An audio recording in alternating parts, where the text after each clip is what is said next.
Estamos ao vivo, hoje quarta-feira, dia 30 de março de 2022. Bom dia, boa tarde, boa noite, dependendo do horário em que você vai assistir. Aos que estão assistindo nesse momento, que entrarão no decorrer aí uma excelente noite. Muito obrigado por mais uma noite você estar aqui conosco.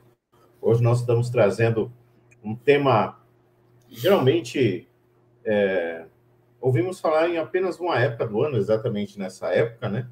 E o significado desse momento, né, especial, ele foi, digamos assim, um tanto modificado. Talvez nós vamos tocar nesse assunto no decorrer da live. Boa noite, professor Samuel. Mais uma noite juntos aqui. Boa noite, professor Nildo Moraes. Hoje um tema importante, um tema dos mais importantes da história da humanidade, história da Páscoa, né? E a gente vai estar analisando tanto a vertente histórica, quanto filosófica, quanto teológica. Não é isso, professor Nildo Moraes? É uma data que é comemorada todos os anos, que relembra a crucificação, morte e ressurreição de Jesus Cristo, né? A celebração ela acontece durante a chamada Semana Santa, que é uma das principais festas do cristianismo. É isso, professor Nildo?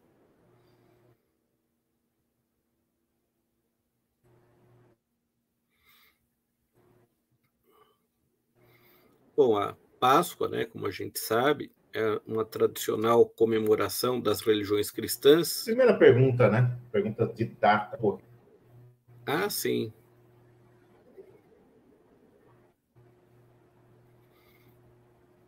De início, a Páscoa foi iniciada pelos judeus e no cristianismo passou a ser significada com um novo significado, né? Essa comemoração é realizada anualmente, tem uma data que é variável, né? E os critérios que determinam a data da Páscoa foram estabelecidas pela Igreja Católica no ano 4º antes de Cristo, não é isso, professor Nildo? Exatamente. Dia 25 de março até dia 22 de abril, né? E até o dia 25 de abril, né? 22 de março a 25 de abril, perdão. Do dia 22 de março até o dia 25 de abril. E ela varia aí, como o professor havia mencionado aí, né? De acordo com algo que acontece anteriormente.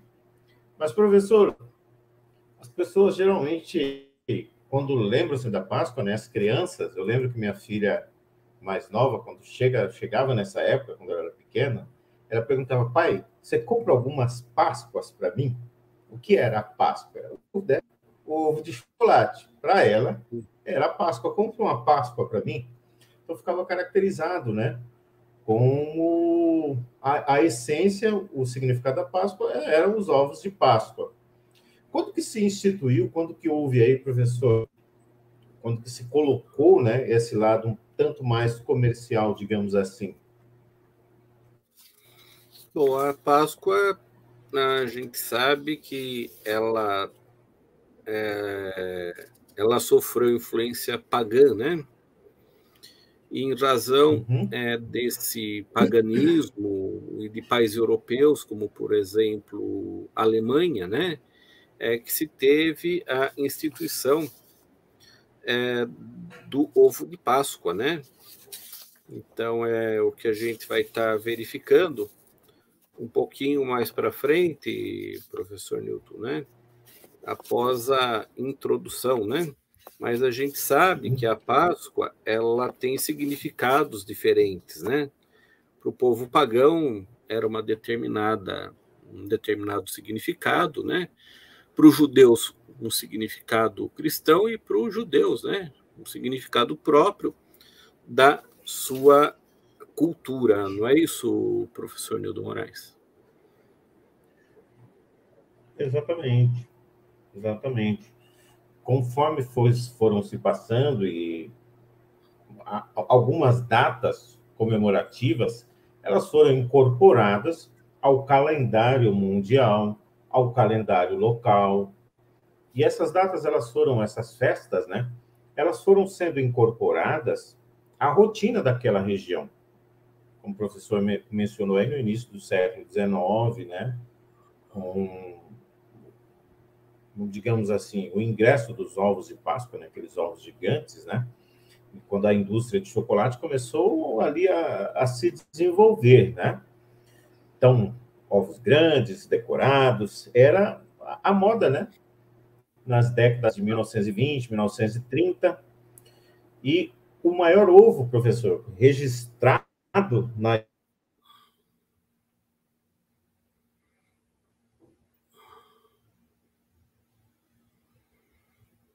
história,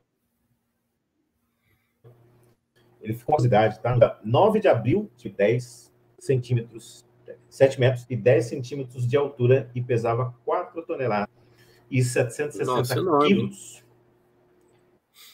Enorme, né? 7 metros com mais de 10 centímetros, pesava em torno de 4 toneladas. Haja chocolate, foi o maior ovo registrado na história. Né? Haja chocolate, tempo e disposição para montar tudo isso daí, né? Exatamente. E, professor Nildo Moraes, a palavra Páscoa, ela é derivada, né, da palavra Pesach, né, do hebraico, né, e dos termos Pascha, do latim, e Pasquina, do grego. Seria isso, professor Nildo? É. Uhum. Então, exatamente. O que significou ali para o povo judeu a Páscoa, né? No Egito, né? Que uma ordem, né, dada por Deus a Moisés, ele diz: vós celebrareis a Páscoa. E nada mais significa do que passagem. Isso lá no tempo hebreu, né? Nos tempos bíblicos. Essa foi a origem, né? E por quê? Aí nós entramos aí num ponto um pouco mais teológico.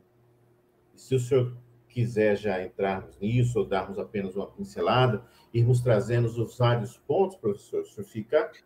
Sim, eu vou falar um pouquinho então, professor Nildo, da à Páscoa vontade aí judaica. também, tá? E aí você faz os complementos, né, que você tem um conhecimento aí bem Perfeito. aprofundado, né? Então, olha Posso, só. sem problemas. Então, Imagina. Segundo os historiadores, né, a Páscoa do judeu ela tem um significado diferente da Páscoa dos cristãos, né? A Páscoa judaica é chamada de Pesach, que significa passagem no hebraico, e comemora a libertação dos hebreus da escravidão no Egito, né?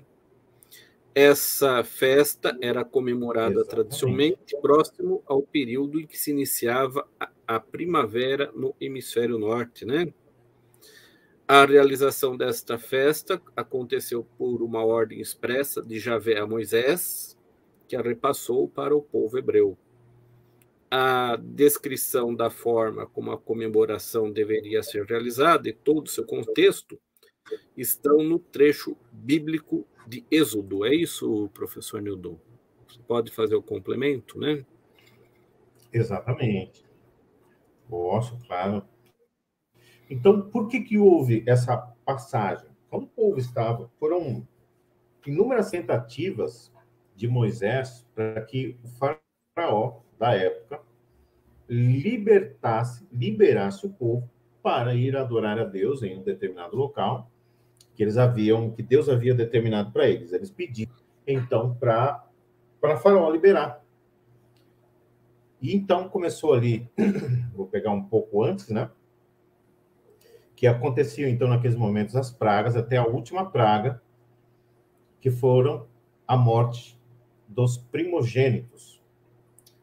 E a ordem era o seguinte: todos os judeus vão pegar um pouco de sangue e passar nos umbrais da porta para identificar um primogênito do povo hebreu. Então, por isso a passagem. No dia seguinte, muitos primogênitos do povo egípcio foram mortos naquele momento, mas o do povo hebreu não foi, então por isso a passagem. No dia seguinte, então Faraó permitiu que o povo saísse do Egito e fosse adorar a Deus. Eles colocavam ali em dias, né? Deixa-nos sair tantos dias para irmos adorar a Deus. Então voltaremos, ou liberta de uma única vez aí para nós não voltarmos mais ao Egito. Então essa foi a passagem quando o anjo de Deus passou e havia uma marca, né, para identificar quem era hebreu e quem não era hebreu. Então esse foi o significado a princípio da Páscoa, a passagem, a saída do Egito. Muito bem, professor Nildo. E agora vamos abordar um pouco, então, da chamada Páscoa cristã, né? E apesar da Páscoa ser derivada, né, da comemoração judaica, o significado de Páscoa cristã é diferente, né? Pois ela relembra os atos da crucificação, morte e ressurreição de Cristo, né? A ressurreição de Cristo é, inclusive, um dos pilares da fé cristã, e, em razão disso, a Páscoa é uma festividade muito importante para os cristãos. Dentro da tradição cristã, Cristo é tido como o Cordeiro de Deus, que foi enviado para a missão, né, de se oferecer em sacrifício, a fim de libertar a humanidade de seus pecados, né? Após ele ser crucificado e morto, ele ressuscitou após 3 dias. Todos esses eventos teriam ocorrido durante a realização da Páscoa judaica, que é comemorada durante 7 dias, né? O que criou um paralelo entre as duas comemorações. Na comemoração da Igreja Católica, a Páscoa encerra o período da Quaresma, né? Que é um período que é marcado por jejuns e no qual muitas pessoas fazem as suas promessas, né? A última semana desse período é tida como a Semana Santa, que se inicia no Domingo de Ramos, que relembra a entrada triunfal de Cristo em Jerusalém. Os dias finais da Semana Santa são a Última Ceia, que aconteceu na Quinta-feira Santa, a crucificação e morte de Cristo acontece na Sexta-feira Santa, e a ressurreição de Cristo aconteceu no domingo de Páscoa, conforme a gente vai estar abordando com mais detalhes posteriormente, né? Em razão disso, a comemoração da Páscoa é uma data móvel, conforme foi falado anteriormente, e ela pode acontecer entre os dias 22 de março e 25 de abril. A determinação da Páscoa como comemoração em data, que é uma data variável, foi instituída pela própria Igreja durante o chamado Concílio de Nicéia, que aconteceu em torno do ano 325 depois de Cristo. É isso, professor Nildo? Você pode fazer alguns complementos da Páscoa cristã, professor? Com certeza, podemos sim. Então, ela foi instituída, né, no Concílio de Nicéia, no ano 325 da nossa era, e a Igreja Católica, né, ela inspirou-se nos mesmos motivos católicos, né, que era ali a passagem do Mar Vermelho, a palavra pechar, passagem, passar por cima, né, a viagem pelo deserto, uma terra prometida, tem todo aquele contexto, né, que foi no mês de Nissan, no capítulo 12 do livro de Êxodo, como o professor tinha mencionando, né, retirando aí a peregrinação ao céu, né, o maná, que exemplifica aí a Eucaristia, que quando o povo estava no deserto, não tinha comida no deserto, Deus então mandava o maná, tá? Então, maná exemplifica aí a Eucaristia e muitos outros ritos, né, que nós podemos, que em alguns ritos eles foram desaparecendo, né? A maior parte da igreja cristã foi estabelecida no Concílio de Nicéia, né? A parte dos evangélicos comemora a morte e a ressurreição de Cristo através da cerimônia da Santa Ceia, né? Na antiga Páscoa judaica, as famílias removiam nas suas casas, né? Eles tirariam todo o fermento, que representa o pecado, e antes das festas dos pães asmos, tinham toda uma sequência, um ritual para a Páscoa judaica, né? Então, os cristãos devem confessar os seus pecados, arrepender-se, tirando orgulho, a vaidade, a inveja, né? As cerimônias de lava-pés. Eu creio que na Igreja Católica também tem, tanto na Igreja Católica quanto na Igreja Evangélica, né? Na Páscoa, nos judeus, era representado dessa forma, tirava-se todo o fermento, representando o pecado. A festa cristã é o lava-pés, que nada mais é do que uns lavar os pés do outro, assim como Cristo lavou os pés dos discípulos, comendo ali o pão sem fermento, tomando o suco de vinho, o suco de uva, né? Representando. Então, nós podemos até falar em um outro momento aí, professor, sobre o que estava na Bíblia, se era vinho ou se era o suco, né? E quando, na morte de Cristo ali, na crucifixão, quando o soldado entrega para ele uma esponja ali com vinagre, o que seria aquilo, né? Posso colocar só um adendo? Claro, por favor, professor Nilton, é importante, né? Quem quiser fazer alguma pergunta aí, né? Então, o que era o vinagre? O vinagre era o vinho quando ele perde a fermentação. Depois de um tempo, ele vira vinagre. Então, esse era o vinho que era bebido pelos soldados ou por outras pessoas mais simples do povo, né? E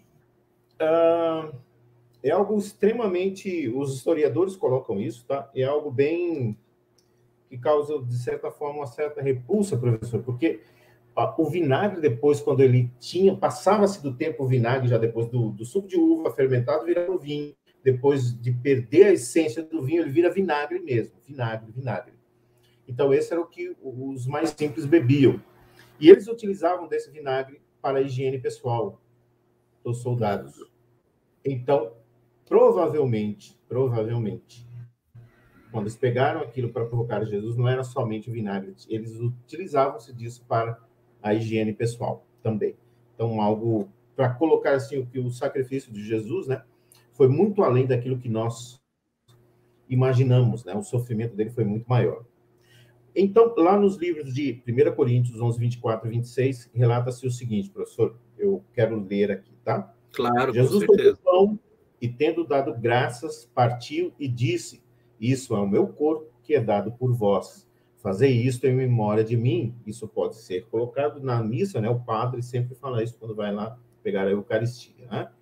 Por semelhante modo, depois de haver ceado, tomou o cálice, dizendo: este é o cálice da nova aliança, do meu sangue. Fazei isto todas as vezes que celebrardes em memória de mim, porque todas as vezes que comerdes esse pão e beberdes do cálice, anunciais a morte do Senhor até que ele venha. Então, são vários símbolos, né? Vários símbolos que merecem aqui a nossa atenção. O ato de pedir e partir o pão indicava o sofrimento pelos quais Cristo havia de passar em nosso favor. Alguns pensam que a expressão "isso é o meu corpo" significa o pão e o vinho, como se eles estivessem se transformando no corpo e no sangue de Cristo efetivamente, né? É importante ressaltar aqui, muitas vezes Cristo se referiu a si mesmo como ele dizendo: eu sou a porta, eu sou o caminho, que eram coisas materiais também, né? O caminho, a porta, e outros exemplos que a Bíblia também apresenta. Isso esclarece que o pão e o vinho não fermentados são símbolos que representam o sacrifício de Cristo. E ao cristão participar, né, dessa cerimônia, da ceia, do lava-pés, ele está proclamando ali ao mundo a fé no sacrifício de Jesus Cristo. E por que os cristãos eles colocam, de forma geral, nas religiões cristãs, de origem abrâmica, né, que é o islamismo, o judaísmo e o cristianismo? Então, eles colocam o sacrifício de Cristo porque, para os cristãos, de forma geral, o sacrifício de Cristo é o que representa a salvação. O homem não consegue salvar a si mesmo, então ele necessita de um Deus sem pecado, por isso o sacrifício de Jesus. Um outro texto aqui que eu quero pegar aqui, professor, é Mateus 26, 29. Não bebereis desse fruto da videira até aquele dia em que eu hei de beber convosco no reino do meu Pai. Ele está se referindo à volta de Jesus Cristo aqui, né? E aí depois nós podemos entrar assim, especificamente o lava-pés, a Santa Ceia, né? O que significa cada um desses símbolos. O senhor quer falar alguma coisa, professor? Eu já falei bastante aqui. Não, professor Nildo, acho que aí você tem mais conhecimento, com certeza, né? A cerimônia do lava-pés é bastante conhecida, né? Aham. Inclusive o próprio Papa, né? Sim. Ele acaba fazendo, né, também a prática, né, e outras religiões. Você poderia Uhum. explicar para a gente, então, professor Nildo, a questão do Claro. lava-pés, né, que tem a ver com Então, humildade, com certeza, né? exatamente. Significa humildade, a humilhação de Cristo, mostra a necessidade de purificação, né, da nossa vida. Não é a purificação dos pés, né, mas de todo o ser. Quando Jesus estava lavando, foi lavar os pés de Pedro, por exemplo, né? Os historiadores colocam Pedro como o primeiro papa, né? E aqui nós não estamos falando de religião, tá? Nós estamos colocando... é claro que o assunto é religioso, mas não estamos falando de uma religião especificamente, nós estamos colocando os fatos, tá? Sempre respeitando aqui a religião de todas as pessoas, inclusive o fato de você e o direito de você não ter uma religião também, né? Liberdade. Deus respeita isso e nós temos que imitá-lo. Então, representa a humildade. Ou quando Cristo estava lavando os pés de Pedro, ele disse: Senhor, mas eu não sou digno de lavar nem os seus pés, e o Senhor vem me lavar os pés? Jesus disse para ele: se eu não lavar os seus pés, você não tem parte comigo, Pedro. Ele disse: Senhor, não só os pés, a cabeça, o corpo inteiro me lava, porque eu quero estar ao seu lado, né? Então, o lava-pés significa humildade. É quando você se abaixa e lava os pés ali do seu irmão. Geralmente é aconselhado quando se vai participar da Santa Ceia. Olha, você tem algum problema com seu irmão, com alguém que não está aqui presente? Hoje, né, com o celular, você pode, inclusive, olha, estou ligando para você, porque eu vou participar da Santa Ceia. É um ato de humildade. Eu quero humildemente pedir aqui desculpas para você, porque eu falei alguma coisa. Então, geralmente se indica, né, que se faça assim um gesto de humildade, peça perdão, né? E nós não somos mais do que absolutamente ninguém, né? E o maior é aquele que serve. Então, por isso Jesus disse também, né? Vós não sois meus servos, porque o servo não sabe nada do seu senhor, mas vós sois meus amigos, porque eu reparto com vocês. A cerimônia do lava-pés tem esse significado, professor. Ah, muito interessante e reflete a humildade e o perdão, né, professor Nildo? Elementos Com que são certeza. importantes, né, diante da violência do mundo atual, né? Coisa muito Sim. importante nos dias atuais, né? E, professor E essa Nildo, ceia, pois não. e quanto os elementos pagãos da Páscoa, professor Nildo? Também tem alguns elementos, né, que aconteceram no Tem, desenvolvimento, né, tem da bastante. história da humanidade, né? Aham. Então, o cristianismo, em geral, durante o processo de conversão dos povos germânicos pagãos, também Uhum. acabou se apropriando da cultura dos povos, né? Claro, as culturas se intercalam, né? A Uhum. Páscoa, né, sobretudo no hemisfério norte, possui algumas associações com essas tradições que são pagãs, né? Sim. Alguns historiadores relacionam a Páscoa com o culto à deusa germânica Eosterne, também chamada Deostara. O Uhum. termo Páscoa, em inglês e alemão, inclusive, muito provavelmente tem origem com base nessa deusa, né? Easter, o termo em inglês para Páscoa, né? E Osterne, termo alemão para Páscoa, são mais ou menos Uhum. semelhantes, né? As festas que aconteciam entre os povos germânicos e celtas para a deusa eram realizadas na mesma época da festa cristã, né? Com a Uhum. cristianização desses povos, a tradicional festa pagã misturou-se com a comemoração cristã.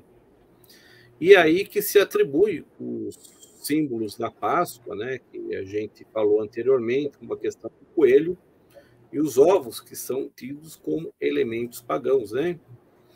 Entende-se que os ovos e coelhos eram entendidos por povos na antiguidade como sendo símbolos da fertilidade, né? Então, à medida em que Exato. esses povos foram cristianizados, Esses elementos, por óbvio, foram incorporados, né, à festa cristã. A tradição de enfeitar os ovos e escondê-los teria chegado à América por meio dos imigrantes alemães no século XVIII. Seria isso, professor Nildo Moraes? Exatamente. A origem dos coelhos, ela é assim, bem antiga e é cheia de lendas, né? Alguns autores eles apontam que os anglo-saxões, posteriormente se tornaram os ingleses, né? Eles teriam sido os primeiros aí a usar o coelho como símbolo da Páscoa. Algumas fontes colocam como também ao culto da fertilidade, que o senhor mencionou aí, que eram celebrados pelos babilônios, né? E depois, com o Egito, a partir do século VIII, foi colocado, introduzido nas festividades da Páscoa um deus teuto-saxão. Ele tinha origem germânica e inglesa, né? Era um dos deuses para representar aí a fertilidade e a luz. E a figura do coelho associada aí ao ovo da Páscoa, né? Ele é colocado como símbolo da própria vida, né? Embora aparentemente morto, né? O ovo contém uma vida que surge repentinamente. Esse é o sentido para a Páscoa, né? Após a morte vem a ressurreição e a vida. E a Igreja do século VIII, né? Adotou oficialmente o ovo como símbolo da ressurreição de Cristo. E tem outros símbolos também, né? Assim foi o significado originalmente pagão, né? Também tem pilhas de ovos coloridos, começaram a ser benzidos, né? Antes das distribuições aos fiéis aí. Em 1215, professor, na Alácia, na França, surgiu a lenda de que um dos coelhinhos da floresta foi o animal escolhido para levar um ninho cheio de ovos a um príncipe, né, que estava doente. É uma lenda, né? E ainda hoje você tem o hábito de presentear amigos com ovos de Páscoa, né? E não mais com ovos de galinha, né? Mas de chocolate. A ideia principal da ressurreição, renovação da vida, foi perdida de vista, mas os chocolates não. Eles continuaram sendo supostamente trazidos por um coelhinho. Outro ponto importante aqui, né, que é um outro símbolo, professor, que é o peixe, né? O peixe já voltou, já é mais voltado para o lado do cristianismo, né? Uhum. Ele foi adotado pelos primeiros cristãos, em grego a palavra peixe, que tinha o símbolo da confissão de fé. E ele significa Jesus Cristo, Filho de Deus e Salvador. O costume de comer peixes na Sexta-feira Santa está associado ao fato de Jesus ter repartido esse alimento entre o povo faminto, quando ele fez a multiplicação dos pães, né? A tradição apresenta aí a ideia de não comer carne na Sexta-feira Santa por causa do sangue derramado por Cristo em nosso favor, né? Por isso teria aí a Santa Ceia e o vinho, suco de uva, né? Representando o sangue de Cristo, né? Perfeito, mestre? Muito bem, professor Nildo. Então, explicou, muita gente não come a carne, mas não sabe o motivo, né? Você acabou de explicar o motivo histórico, né? Ou seja, uma coisa é muito importante e interessante. E, professor Nildo Moraes, uma coisa que todo mundo fala e muitas vezes algumas pessoas não conhecem é a questão da Semana Santa, né? Uhum. Então, o que seria isso que é conhecido como a Semana Santa? A celebração Então, que ocorre. Ah, sim, pois não, professor. não, por favor. Elisana, boa noite, tudo bem? Chegando tarde, mas assistindo está ótimo. Seja muito bem-vinda. Que ótimo, né? Então, olha só, professor Nildo Moraes, Semana Santa, celebração que ocorre no domingo de Páscoa, encerra a Semana Santa, né?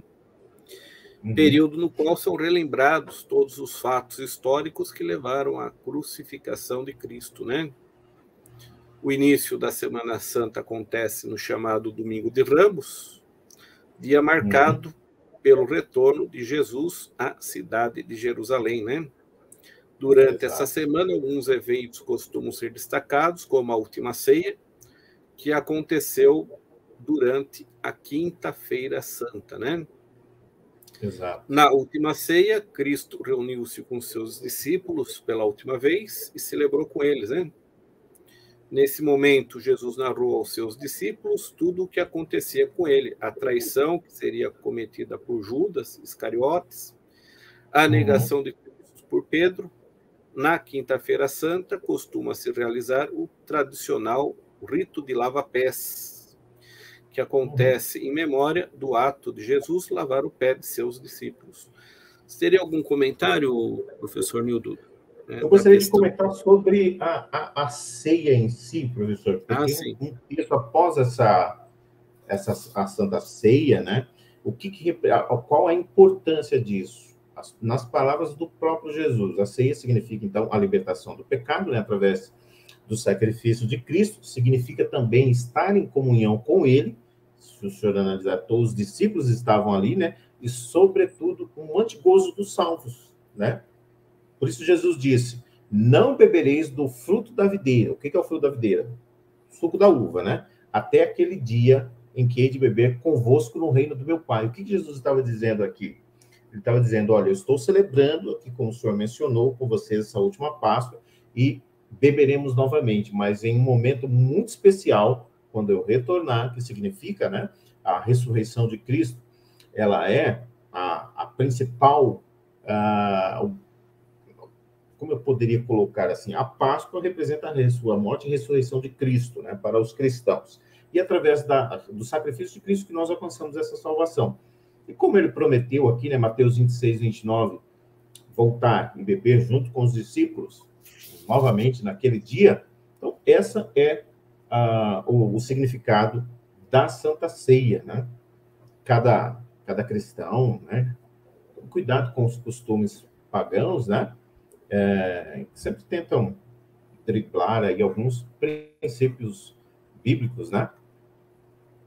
Perfeito, professor? Perfeito, professor Nildo Moraes. Dando continuidade, na noite da Quinta-feira Santa, Jesus Cristo foi preso e no dia seguinte condenado e açoitado, né? Na Sexta-feira Santa ainda são relembradas a crucificação e morte de Cristo, utilizando como base narrativa bíblica a prisão de Cristo que aconteceu enquanto ele estava no Getsemane, né? E se deu por meio da traição de Judas Iscariotes. Em seguida, foi julgado e condenado. No processo de crucificação, Cristo foi torturado e finalmente crucificado em uma colina chamada Gólgota.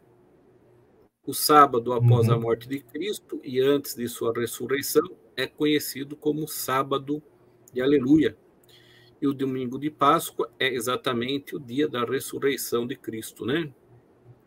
O grande paralelo entre a celebração judaica e cristã está no fato de que a crucificação e ressurreição de Cristo aconteceu na mesma época em que era celebrada a Páscoa judaica. É isso mesmo, professor Nildo?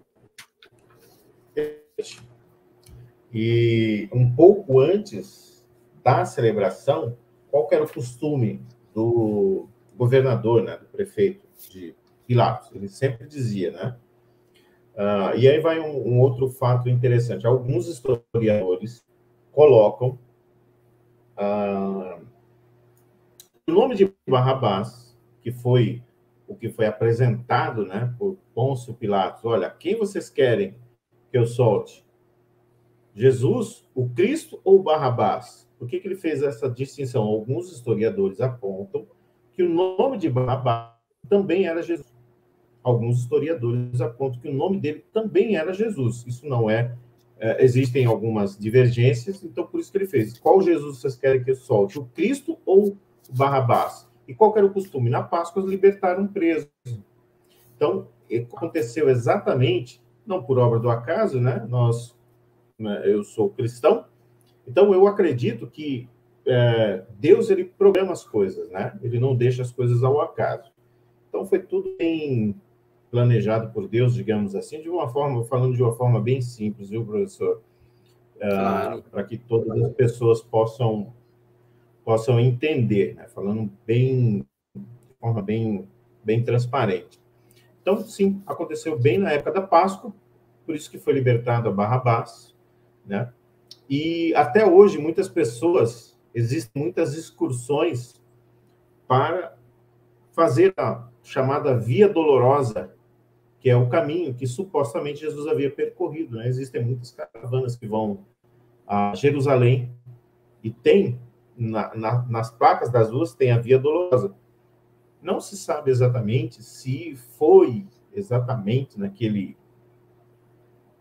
percurso, né? Isso foi há mais de 2000 anos atrás, a cidade já foram subterradas várias vezes, né? Mas, sim, foi exatamente nessa época.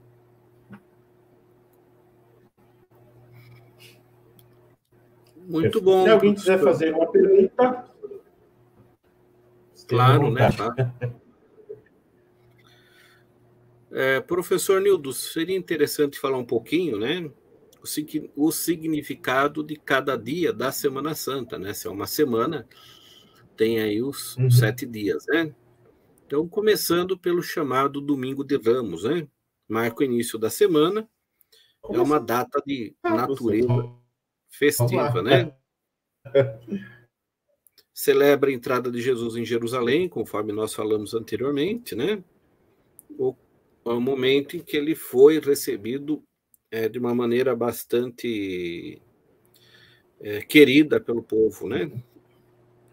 Nesse dia, a missa de Ramos, promovida pela Igreja Católica, tem início nas ruas das cidades com uma procissão, né?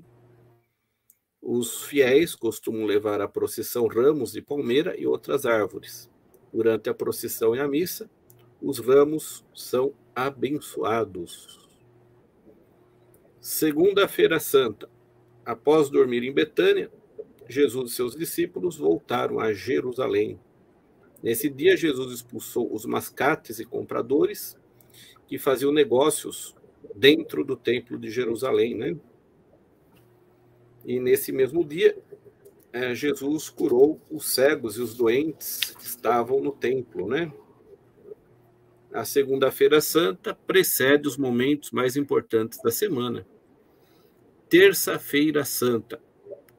Conforme a Bíblia, terça-feira, Jesus retornou a Jerusalém e foi confrontado pelas autoridades religiosas do templo, que estavam irritados pelo fato de Jesus se colocar como uma autoridade espiritual.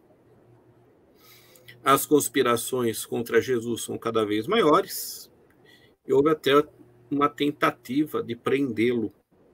No final do dia, Jesus foi com seus discípulos ao Monte das Oliveiras, onde profetizou sobre o juízo final e o fim dos tempos, em seu regresso. Quarta-feira Santa. Não há na Bíblia informações sobre o que fez Jesus nesse dia. Pode ser que ele tenha permanecido em Betânia, próximo a seus amigos, Lázaro, Maria e Marta. Lembremos que um dos milagres mais conhecidos é a ressurreição de Lázaro, acontecida tempos atrás.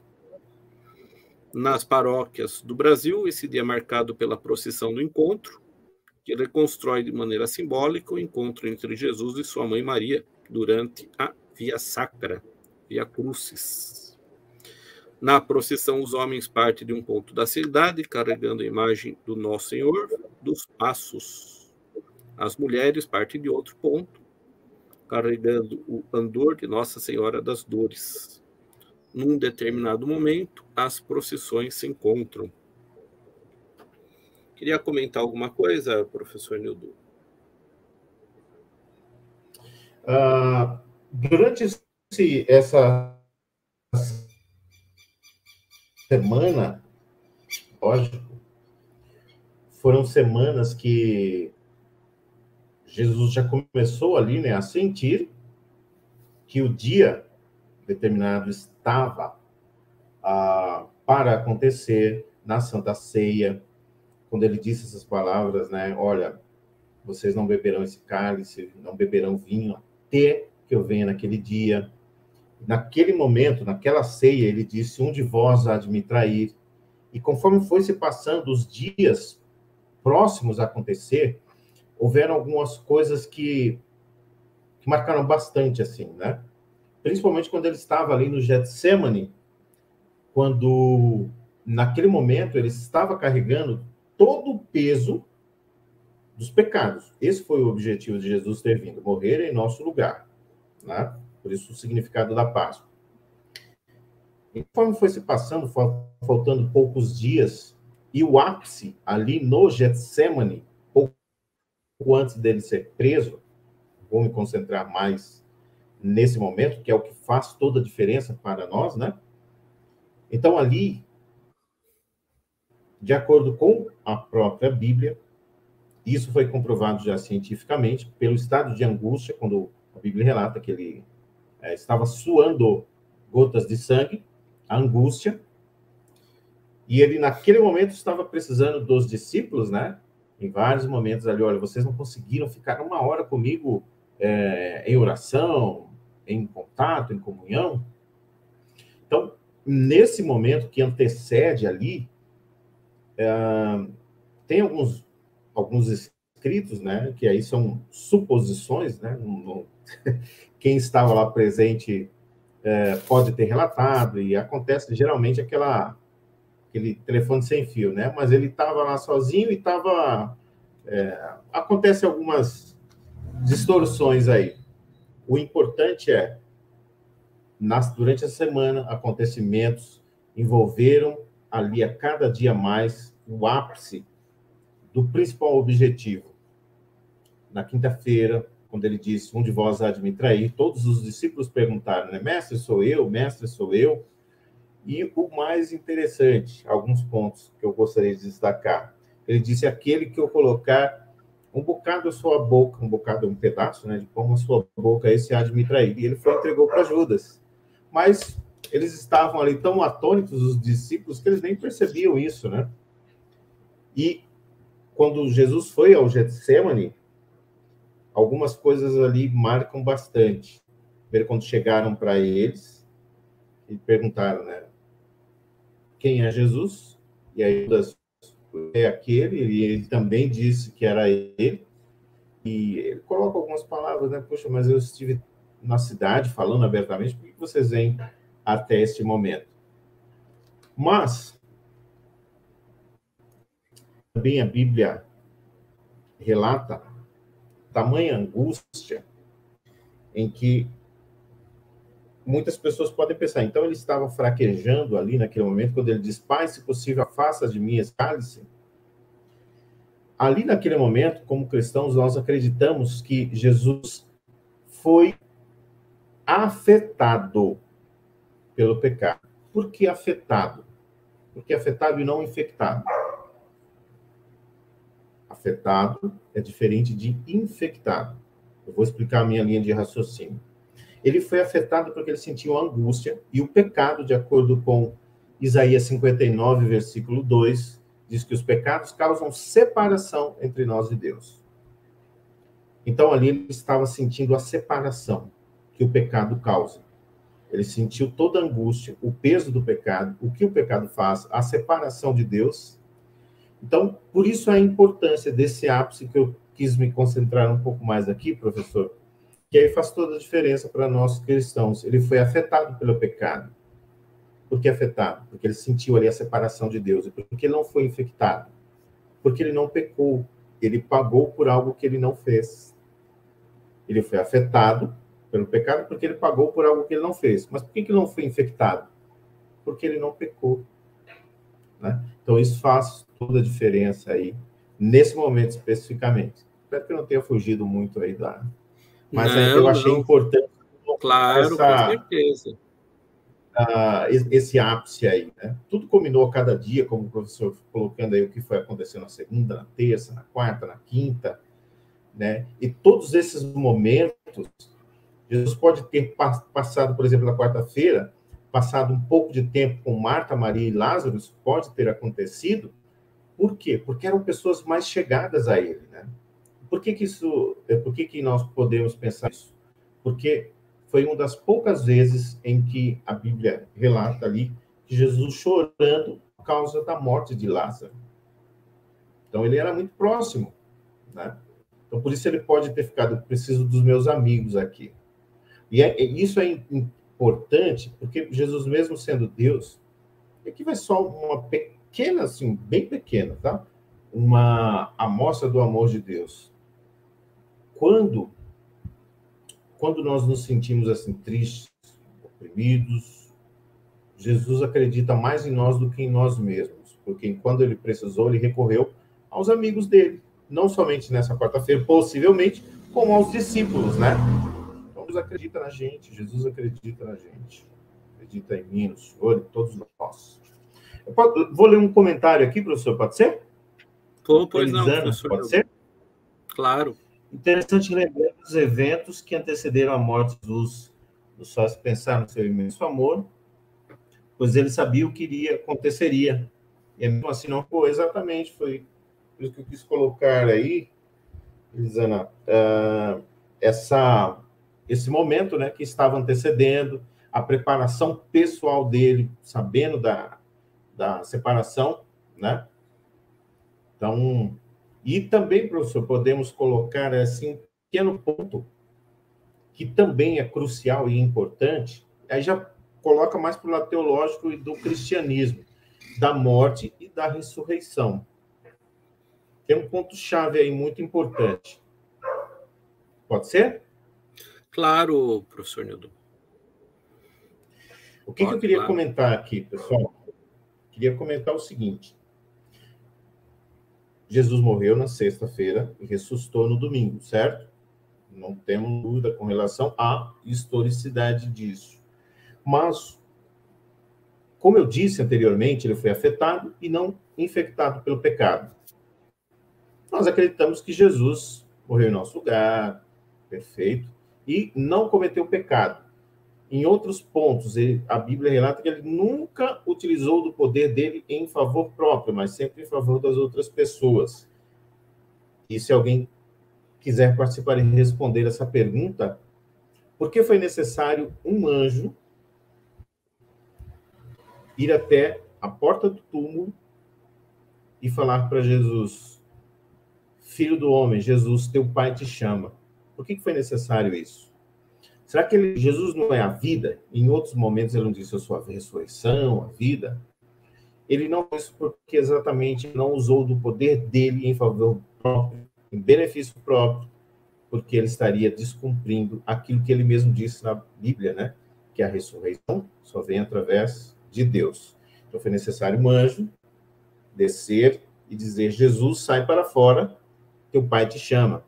Mostrando assim que a vida, mesmo Jesus, naquele momento, ele, como humano, ele necessitou, então, da ordem do Pai, para que ele não simplesmente ressuscitasse por ele mesmo, representando a todos aqueles que, através da ressurreição dele, farão parte da ressurreição também.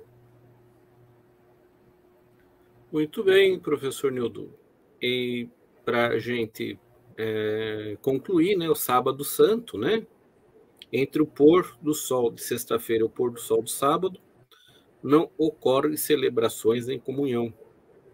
O Sábado Santo também é chamado de Sábado de Aleluia, é o dia em que Jesus Cristo jaz em seu túmulo, né? Por isso, o sábado é dedicado à oração e à meditação, à espera da ressurreição. E o domingo de Páscoa, né, finalizando, o domingo da ressurreição é um dia de alegria para os cristãos, né? Foi nesse dia que, segundo a Bíblia, Jesus ressuscitou e fez ao menos 5 aparições, uma delas para Maria Madalena e para outros discípulos, né? O domingo é o dia em que os cristãos anunciam a verdade de que Cristo venceu a morte, indicando que um dia também serão salvos. Páscoa é a palavra de origem hebraica, que significa passagem. A Páscoa cristã comemora a passagem de Cristo do mundo dos mortos para a vida. Assim, Cristo venceu a morte e adquiriu a vida eterna a todos que creem nele, professor Nildo Moraes. Exatamente, exatamente. Como eu falei anteriormente, pessoal, nós não estamos falando de uma religião especificamente, né? O professor Samuel, eu nunca perguntei para ele, nunca perguntei para o professor Samuel qual a religião dele, porque as pessoas têm que ter a sua, claro, liberdade. Nós conversamos, falamos sobre religião, mas eu nunca perguntei para ele qual que é a religião dele, se ele vai a alguma igreja, nunca perguntei nada, mas nós falamos de Deus. Isso é interessante. Falarmos de Deus para as pessoas e, independente da sua religião, né? É claro que haverá algumas decisões que serão necessárias.